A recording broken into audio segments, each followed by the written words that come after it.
daw siya, sir. Una sa lahat, kung anong pinakamalaki siyang tatanggalin. Ang una mo tatanggalin ay power supply.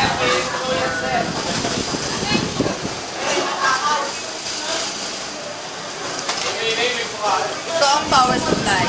Ito rin yung nagpo-connect sa floppy disk, hard disk, at saka CPU. Next, ito naman yung IDA enable.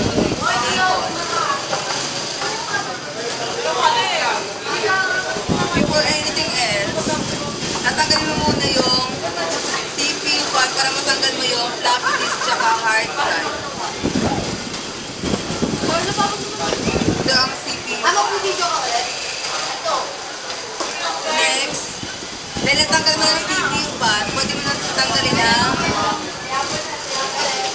hard disk at floppy disk. Dahil natanggal mo yung dalawa, maaari mo rin tanggalin ang CD-ROM. Ito ang CD-ROM.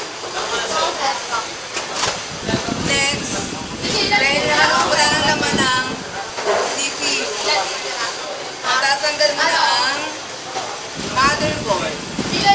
Ang motherboard, dito mo makikita ang memory, tsaka dito rin nakakapit ang CPU pad.